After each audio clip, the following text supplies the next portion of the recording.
Hello, welcome to my channel. ഞാനിന്ന് ചെയ്യാൻ പോകുന്ന ഒരു മോദക്കറിയാണ്. അതിനു വേണ്ടി തക്കാളിക്ക, കരിവേപ്പില, ഇഞ്ചി വെളുത്തുള്ളി ചതച്ചത്, പച്ചമുളക്, അതുപോലെ ചുമന്നുള്ളി.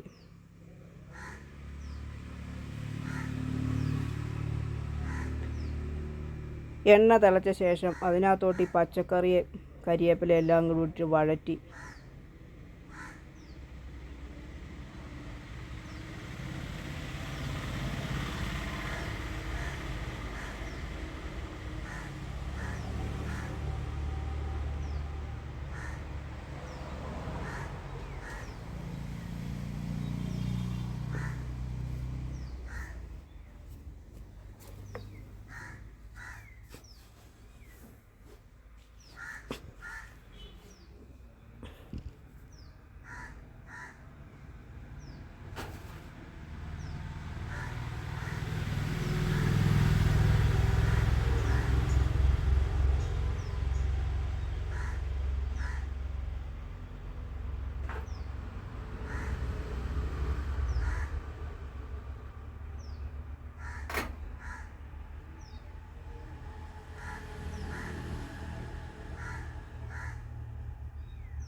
നമുക്ക് പൊടിവകയൊക്കെ കൂടെ ചേർത്ത് വഴറ്റാമേ.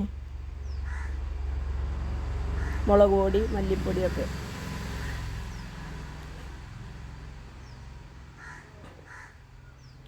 അതുപോലെ ഞാൻ ചട്ടിക്കകത്ത് മീൻ കഴുകി മഞ്ഞൾ ഇട്ട് വെച്ചേക്കുവാണ്.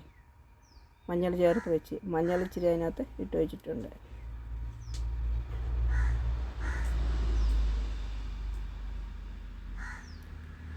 പൊടിവകയൊക്കെ നന്നായിട്ട് വഴറ്റി പൊടി മൂത്ത് വന്നിട്ടുമുണ്ട്. നമുക്കതിനകത്ത് ശകലം ഉപ്പുകൂടെ ചേർത്ത് കൊടുത്ത് ഒന്നുകൂടെ ഒന്ന് ഇളക്കാം.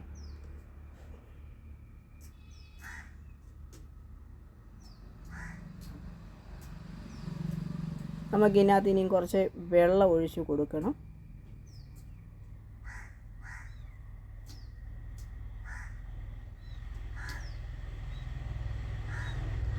നമുക്കിത് ചട്ടിക്കകത്തോട്ട് ഒഴിച്ച് കൊടുക്കണം.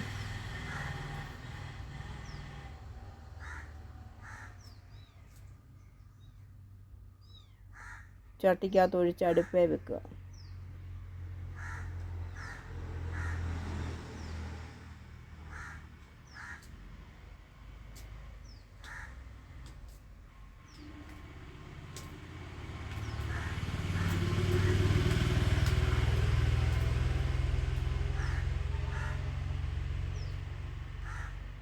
ഞാൻ സവോള ചേർത്തിട്ടില്ല കേട്ടോ ഈ കറിക്ക്.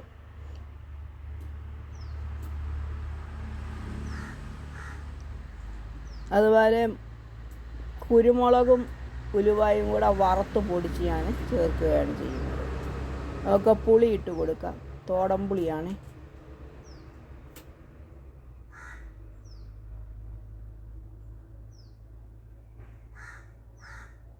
ഇതിനി ഇരുന്ന് വേവട്ടെ. നമുക്ക് കുരുമുളകും ഉലുവയും കൂടി ഇത് മൂപ്പിച്ചെടുത്ത് വെച്ചേക്കുന്നതാണ്. ഇത് പൊടിച്ച് നമുക്ക് ചേർക്കാം.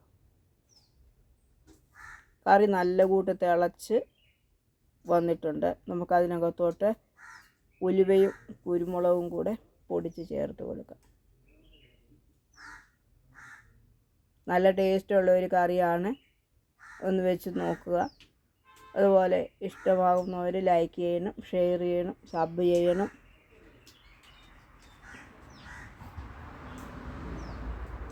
നമുക്ക് കറി ഒന്ന് നോക്കാം ആയോന്ന്. ഇനി നമ്മൾ കടുക് വറുത്ത് ഇതിനകത്തോട്ട് ഒഴിച്ച് കൊടുക്കും.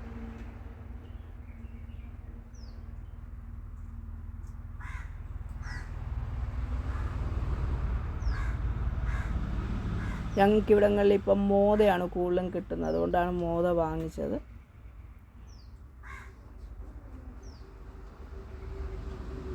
നമുക്ക് കടുക് പൊട്ടിച്ച് ചേർക്കാം. ഞാൻ കടുക് താളിച്ച് ചേർത്ത് കൊടുത്തു. നല്ല ടേസ്റ്റുള്ളൊരു കറിയാണ്. എണ്ണയൊക്കെ തെളിഞ്ഞ് നല്ല വൃത്തിയായിട്ട് ഞാൻ കറി വെച്ചു. ഇഷ്ടമാകുമെന്ന് ഞാൻ വിചാരിക്കുന്നു എല്ലാവർക്കും. ഈസ്റ്ററിന് ഞാൻ വെച്ച കറിയാണ് ഇത്.